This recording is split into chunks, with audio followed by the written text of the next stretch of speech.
EBS에서 슈카월드 이분이 나와서 일본의 젊은 청년들 이야기를 한 게 100만이 넘어갔어요. 그리고 여기는 헝가리 여자랑 사는 한국에선 결혼 포기했던 30대 남자, 뭐 이런 영상들이 올라옵니다. 이거를 보면서 매우 흥미로웠어요. 자, 저출산, 저출생, 저출산이라고 하면 여성을 아기 낳는 도구로 여기는 거냐, 이렇게 하는데, 저출산이라는 말에 그런 뜻으로 해석하는 것 자체가 저는 오바라고 생각해요. 우리가 이때까지 저출산이라고 쓰면서 출산이 그런 표현으로 쓰지 않았잖아요. 그런 것 자체가 그 PC나 페미 이런 거에 너무 끌려가는 거라고 생각해서 저출생이라는 표현이 입에 안 맞아. 저는. 그래서 저출산이라는 표현을 저는 씁니다. 그리고 저출산이라는 표현이 그렇게 생각하지 않는다는 거를 전제하에 그렇게 쓰고요. 지금부터 하는 얘기는 과학적 근거나 통계가 없는 저만의 뇌피셜 경험 이것이기 때문에 반박시 여러 연안이 다 옳다는 것을 미리 말씀드린다. 자, 전제를 심하게 깔아놔야 됩니다. 중위소득이라는 게 있습니다. 중위소득. 그러니까 평균이 아니라 중간순위 가구의 소득이 있어요. 이거는 정부에서 딱 매기죠. 평균으로 두면 너무 잘 사는 사람들이 평균을 확 올려치기를 해버리는 경향이 있기 때문에 이게 제일 중요한 거죠. 중간순위 가구의 소득을 내는데 이게 얼마냐? 1인 가구는 2025년 239만 원이에요. 자, 내 월급이 239만 원이다 그러면 딱 중간이라는 거예요. 그럼 내가 한 300, 350 받는다. 중간보다 잘 번다는 뜻이 됩니다. 그런데 한국 여성들이 300, 350을 300달이, 400달이 이렇게 불러요. 그러니까 한국 남성들이 그런 커뮤니티에 도는 글들을 보면 굉장한 상대적인 박탈감을 느낄 수밖에 없겠죠. 이게 현실이라는 거예요. 딱 중간의 소득은 239만 원이다. 자, 요거를 깔고 가는 이유는 뭐냐? 한국의 저출산 문제는 너무나 복잡합니다. 왜 저출산이냐? 0.7명, 0.6명 이러잖아요. 여기서 가장 핵심적인 원인이 뭐냐? 저는 비교라고 생각을 합니다. 비교. 일단 연애 단계에서 결혼 단계로 넘어가면 엄청난 갈등이 시작이 됩니다. 그 원인은 한국 여성의 비교 때문에. 수많은 원인들이 있는데 저는 이게 제일 크다고 보는 거예요. 반박시 여러분 말이 맞습니다.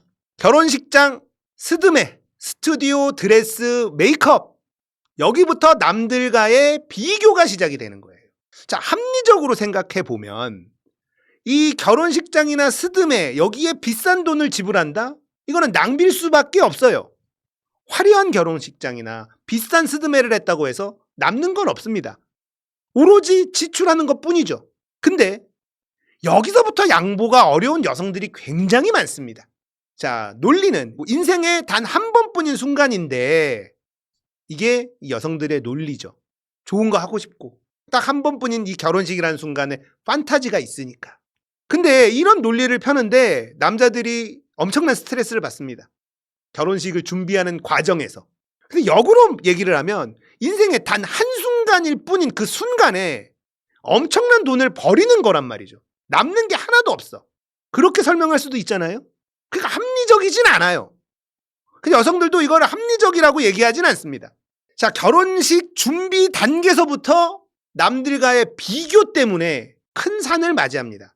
이 단계에서 파혼하는 커플들도 종종 있습니다. 그리고 집이 딱 걸리죠. 집. 남자가 최소 아파트 전세는 있어야 한다고 생각을 합니다. 한국 여성들이. 이것도 비교 때문이에요.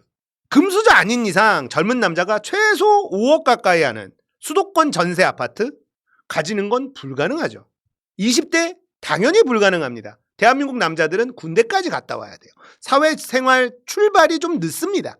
자, 그런데 한국 남자들은 대기업에 다니고 있어도 30 전에는 결혼을 상상을 못해요.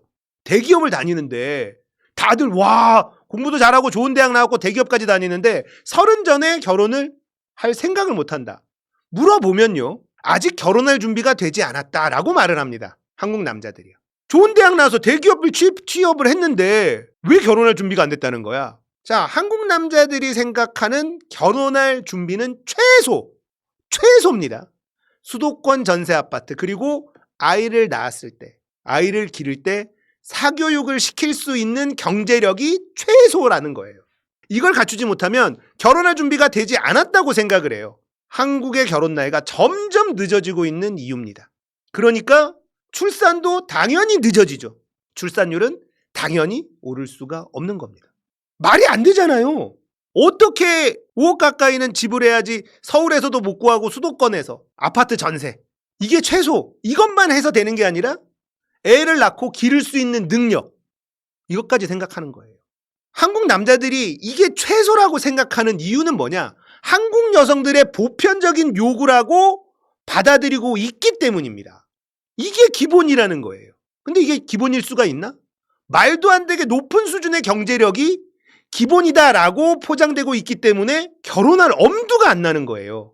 이게 왜 기본이 돼버린 거냐? 자, 여기서부터 이제 위험한 영역으로 들어갑니다. 일반적으로 여자들이 남자들에 비해 남들의 시선을 더 의식합니다. 미를 더 꾸미는 것도 그렇고 명품을 좋아하는 것도 그렇고 남자들보다 여자들이. 자, 여기서부터 위험하다 제가 말씀드렸습니다. 이거는 어떤 데이터가 있는 건 아니고 저만의 경험치와 이런 걸로 말씀드리는 거예요. 남자들에 비해서 여자들이 더 남들의 시선을 의식을 해요. 더 중요하게 생각합니다. 거기다가 인스타 같은 SNS가 일상으로 침투하면서 그 비교의 강도가 훨씬 세졌어요.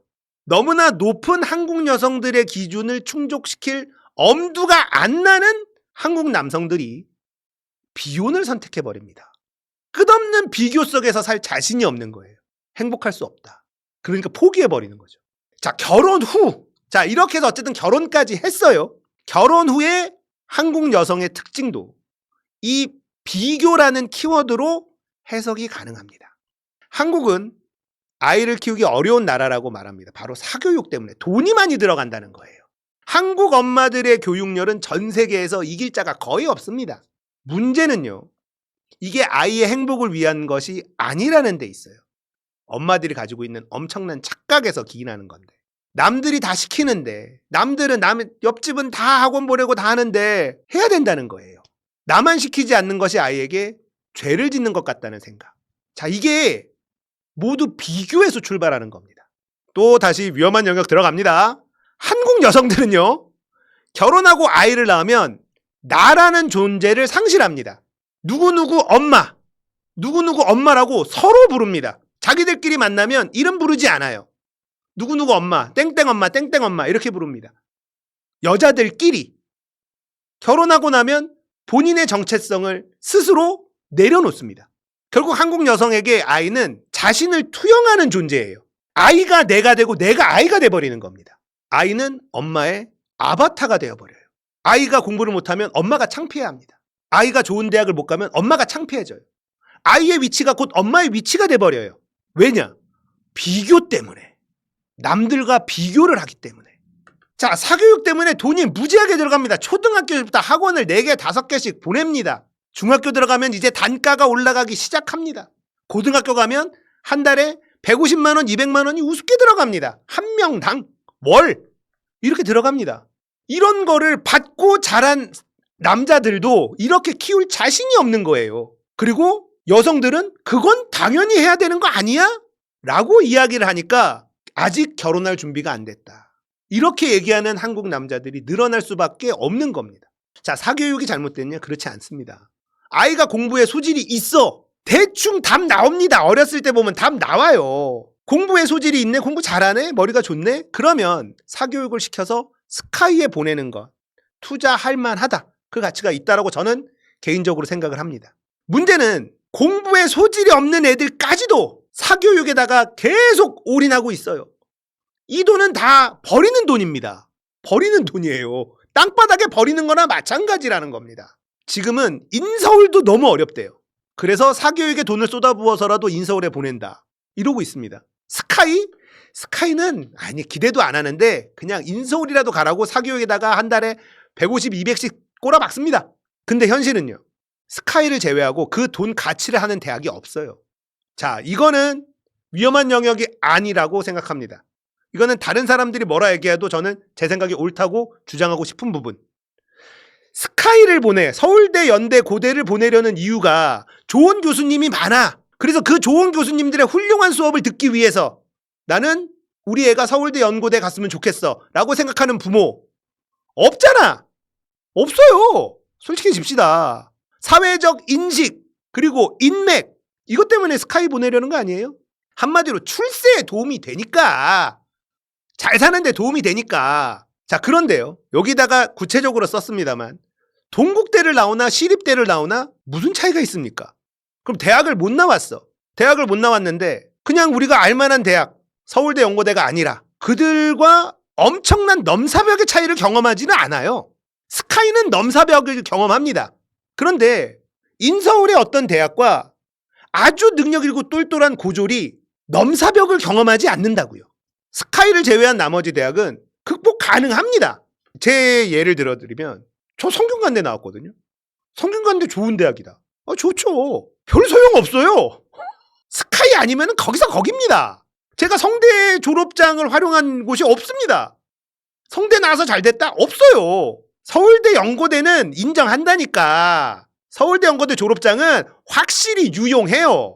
근데 그 외의 졸업장은 그 사교육에 꼬라박는 돈에 비해서 가치가 없습니다. 이거는 팩트예요. 결국 사교육에 대한 욕심은요, 아이에 대한 엄마의 변질된 비교에 대한 두려움에 기인한다. 저는 이거라고 생각합니다. 아이의 행복이 엄마의 행복이 돼야 돼요. 그런데 아이의 남들과의 비교 우위, 여기가 엄마의 행복으로 치환되는 순간 다 꼬이는 겁니다. 다. 엄마는 아이에게 사교육을 쏟아부어도 성적이 오르지 못하고 좋은 대학을 가지 못하면 불행해요. 엄마가 불행합니다. 아이를 키우는데 엄마 자신의 행복이 사라져버렸어요. 엄마는 결혼하고 아이를 낳으면 여성은 자신의 이름을 잃어버리고 스스로가 누구누구 엄마로 살아갑니다. 엄마들끼리 만나면 이름 부르지 않고 누구누구 엄마라고 서로 불러요. 이건 뭔가 잘못됐다. 자, 이렇게 키우는데 더 큰 문제는 아이조차 행복하지 않아. 비교를 멈추지 않으면 불행에서 벗어날 수가 없는 겁니다. 한국 여자들, 한국 여성들은 똑똑합니다. 성실하고 생활력도 강해요. 역사가 증명해 왔습니다. 아시안게임 올림픽에서 금메달 따는 거 남자보다 여자가 더 많이 땁니다. 왜일까? 한국 여자들 잘해요. 지금 시위를 주도하는 것도, 끌고 가는 것 여성들 아닙니까? 그렇다고 한국 남성들이 못하냐? 아니, 한국 남자들은 또 나와야 될 때 우르르 나와서 해결하고 쓱 빠진다고요. 한국 여자들 똑똑하고 성실하고 생활력도 강합니다. 하지만 남들의 시선을 조금은 무시할 줄 알았으면 좋겠다. 조금이 아니라 많이 무시해야 돼요. 남들의 시선을 많이 무시해야 됩니다. 아니, 한국 여자들이 똑똑하고 성실하고 생활력 강한 건 팩트입니다. 근데 남들하고 비교를 너무 많이 해. 여기서부터 모든 문제가 발생해요. 한국 여자들이 다른 나라의 여성들에 비해 남들과의 비교가 너무 심각하다. 자, 이제 제 얘기를 좀 해봅니다. 제가 옳다는 건 아니에요. 저는 이렇게 아이를 키우고 있다. 저는 우리 아이들한테 행복하냐는 질문을 많이 합니다. 행복하냐? 그래서 행복하다는 대답을 들을 때가 제일 기분이 좋아요. 그리고 저도 우리 아내랑 다툼이 있죠. 사교육 때문에. 아내의 주장은 뭐냐? 내가 아빠들이, 남자들이 세상 물정을 몰라도 너무 모른다는 거예요. 그러면서 이런 얘기 하잖아요. 할아버지의 재력, 아빠의 무관심, 엄마의 정보력, 이게 서울대 보낸다는 거예요. 아빠가 애들 교육에 관심 가지면 안 되고 엄마들이 알아서 하도록 내비둬야 된다. 돈 많이 드니까 할아버지가 돈이 있어야 된다. 이 얘기를 해요. 근데 이거는 서울대 간 애들이 맞을 수는 있으나 이런 사람들이 서울대 가는 건 아니에요. 왜냐면 서울대 간 애들은 그냥 똑똑해. 갈놈 갈이야. 와이프가 얘기하는 걸 내가 세상 물정이 너무 모른대, 나는. 특히나 이제 와이프가, 우리 아내가 친구들 만나고 오면 그 주장은 강도가 훨씬 심해져요. 안타깝게도 제 아내의 친구들의 아이들 있잖아요. 사교육을 엄청 시켰어요. 그 친구들은. 그 아이들이 지금 대부분 재수를 합니다. 근데 이 아이들은 이미 그 아이들이 뭘 좋아하는지 알 수 있는 시기를 놓쳐버린 거예요. 그냥 오로지 좋은 대학을 가기 위해서만 살아가고 있는 겁니다. 누구 때문에? 부모들 때문에요. 특히 엄마들 때문에. 자, 재수를 했어요. 좋은 대학 가지 못하면 실패한 인생이 되고 마는 거예요. 얘네들한테는. 너무 잔인하지 않습니까? 좋은 대학 못 갔다고 인생 실패하는 거 아닌데 이것만을 위해서 살도록 설계를 해버리니 좋은 대학 못 가면 실패해버리는 거예요. 본인들이 그렇게 느낀다는 거죠. 저는 아들이 이제 중학교 3학년이 올라가는 아들이 있어요. 영어학원 다니는 걸 좋아해요. 그래서 보냅니다. 근데 수학학원 가기를 싫어합니다. 그래서 안 보냅니다. 수학학원 때문에 맨날 싸워요. 보내야 된다. 아니다. 아직은 어리다. 야구를 엄청 좋아합니다. 그래서 야구를 시켰어요. 영등포구의 주니어 야구단 뭐 이런데 야구 장비 사는데 100만 원 넘게 들어갑니다. 아, 사줬어. 해봐라. 재밌대요. 행복하대요. 근데 야구 선수까지 될 건 아닌 것 같대. 자기가 그렇게 소질이 타고난 건 아닌 것 같대. 그래서 돈도 많이 들어가니까 야 그러면 일단 접자. 접었어요 일단. 그리고 지금은 연기학원에 보냅니다. 연기학원 한번 다녀볼래? 왜? 제 아들이 인물이 잘생겼어요. 연기학원이나 한번 해봐. 지금 다니는데 재밌대요. 행복하다고 합니다. 그 제가 연기학원을 왜 보내기로 했냐. 공부를 좋아하지 않아요 얘가. 공부에 그렇게 소질이 있지 않아. 딱 보면 중학생 넘어가면 답 나온다니까. 초등학교 중학교에 답 나오잖아요. 알면서 왜 그래. 부모님들이 애써 외면하는 거예요. 답 나와 있다니까. 공부를 잘했잖아요. 그러면 수학학원 보냈어 난. 근데 아닌 게 보이는데 그러면 뭘 좋아하고 뭘 어디에 소질이 있는지 이것저것 자꾸 찍먹을 시켜줘야 되지 않습니까? 찍먹을. 서울대 연고대 가지 못할 게 뻔히 보이는데 왜 수학학원 영어학원에다 돈을 때려 박냐고요. 답이 대충 나온다니까. 다 알면서 부모들이 애써 외면하는 거예요. 우리 애들이 머리는 좋은데 노력을 안 해요. 노력하는 게 소질이에요. 노력을 못 한다니까. 앉아있을 수가 없다니까. 집중을 못해. 그게 타고난 거예요. 그걸 인정을 못해. 찍먹을 자꾸 시켜줘야죠. 이것도 경험시켜보고 저것도 경험시켜보고. 우리 아들은 피아노 계속 꽤 오래 쳤어요. 피아노 치다가 시간이 이제 모자라. 그래서 피아노를 접었어. 근데 기타를 칩니다. 기타도 접으려는데 기타는 재밌대. 그래서 기타를 일주일에 2번 가다 일주일에 1번으로 줄였어. 기타 치는 거 보면은 잘 쳐요. 그러면 기타로 가라. 그 정도는 아니래. 야 그럼 기타 학원 그만해라. 아니 재밌대. 그럼 일주일에 1번만 하자. 뭐 이런 거야. 그 지금 우리 아들은 영어학원, 기타학원, 연기학원. 일주일이 거의 풀로 돌아갑니다. 근데 행복하대요. 제가 제일 기분 좋은 건 너 네 친구들 중에 그래도 꽤나 행복한 편 아니냐? 상위 클래스 아니냐 행복으로 따지면? 우리 아들이 그렇지 이렇게 얘기를 해요. 저는 그게 제일 기분이 좋아요. 그런 말을 듣는 게. 저는 뭐가 아이를 행복하게 만드는지 찾고 있는 거예요. 부모는 자식을 끌고 가는 사람이 아니라 밀어주는 사람이에요. 비교를 멈춰야지 돼요. 비교를 멈추지 않으면 대한민국 결혼 계속 못하고요. 결혼을 못하니 출산율이 올라갈 수가 없는 겁니다. 요즘에 한국 남자들이 외국 여성들한테 눈을 돌리는 이유예요. 일본 여자들과 결혼율이 굉장히 높아졌습니다. 일본 여자들은 남들과 비교를 한국 여자에 비해서 훨씬 덜하기 때문에 거기에서 오는 위안이 그냥 있는 거예요. 그 위로가 있는 겁니다. 이걸 알아야 돼. 우리나라 여자들이 똑똑하고 생활력 있고 다 잘한다니까요. 비교만 안 하면 돼요. 그럼 모든 게 비교로부터 출발합니다. 비교가 너무 심해. 자, 대한민국 출산율 말도 안 되게 떨어져 있죠. 전 세계가 다 출산율이 낮아요. 근데 우리나라는 유독 심하다. 이걸 바꾸려면 한국 여성들이 비교를 멈춰야 한다. 개인적인 생각이었고 반박시 여러분의 생각이 다 옳다.